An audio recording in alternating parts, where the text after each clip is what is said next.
மற்றும் ஒரு அண்மை செய்தி, கல்வராயன் மலைப்பகுதிகளில் 4 வாரங்களில் சிறப்பு முகாம்களை நடத்த உயர்நீதிமன்றம் ஆணை பிறப்பித்திருக்கிறது.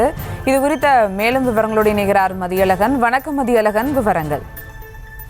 கள்ளக்குறிச்சியில் விஷச்சாராயம் அருந்தி 60க்கும் மேற்பட்டோர் உயிரிழந்ததை அடுத்து கல்வராயன் மலைப்பகுதி மக்களினுடைய சமூக பொருளாதார மேம்பாடு தொடர்பாக சென்னை உயர்நீதிமன்றம் தாமாக முன்வந்து வழக்கு பதிவு செய்தது. இந்த வழக்கு நீதிபதிகள் எஸ். எம். சுப்பிரமணியம் மற்றும் வி. சிவஞானம் அமர்வில் இன்று விசாரணைக்கு வந்தது.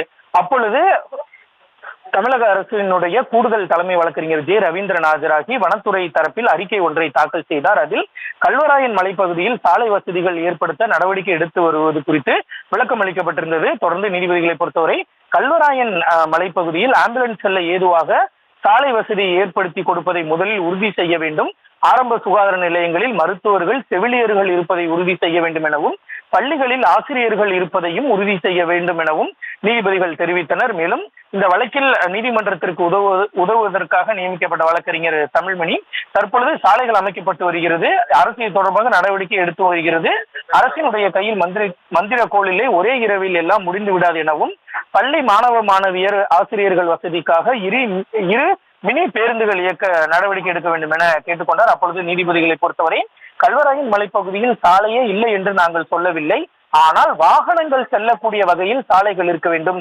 அப்பொழுதுதான் உடல்நலம் பாதிக்கப்பட்டவர்களை மருத்துவமனையில் அனுமதிப்பதற்காக ஆம்புலன்ஸ் செல்ல முடியும். அதே போல பேருந்துகள் இயக்கினால் அங்கு இருப்பவர்கள் மற்ற பகுதிகளுக்கு சென்று வர முடியும்.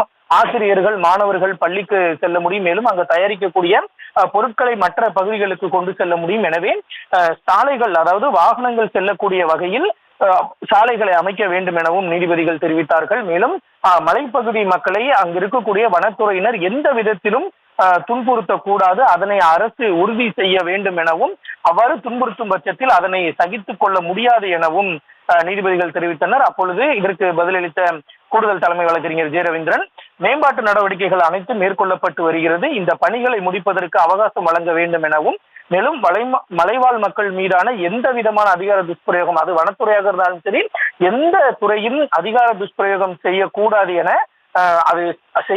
எனவும் அதனை ஏற்றுக்கொள்ள முடியாது எனவும் பதிலளிக்கப்பட்டது. இருதரப்பு வாதங்களையும் கேட்ட நீதிபதிகள் மேம்பாட்டு நடவடிக்கைகளை விரைந்து மேற்கொள்ள வேண்டும் எனவும், சாலைகள், பள்ளிகளில் உள்கட்டமைப்பு வசதிகள், ஆசிரியர்கள் நியமனம் போன்ற பணிகள் குறித்து விரிவான அறிக்கையை தாக்கல் செய்ய தமிழக அரசுக்கு உத்தரவிட்ட நீதிபதிகள் அந்த பகுதி மக்களுக்கு ஆதார் கார்டு, ரேஷன் கார்டு மற்றும் வாக்காளர் அடையாள அட்டை உள்ளிட்ட அட்டைகளை வழங்குவதற்காக 4 வாரங்களில் சிறப்பு முகாம் நடத்த வேண்டும் எனவும் உத்தரவிட்டிருக்கிறார்கள். மேலும் கல்வராயன் மலைப்பகுதி மக்களுக்கு தூய்மை இந்தியா திட்டத்தின் கீழ் கழிப்பிட வசதி ஏற்படுத்துவது குறித்து விளக்கம் அளிக்க மத்திய அரசுக்கு உத்தரவிட்ட நீதிபதிகள் இந்த வழக்கினுடைய விசாரணையை செப்டம்பர் 19ஆம் தேதிக்கு ஒத்திவைத்தனர்.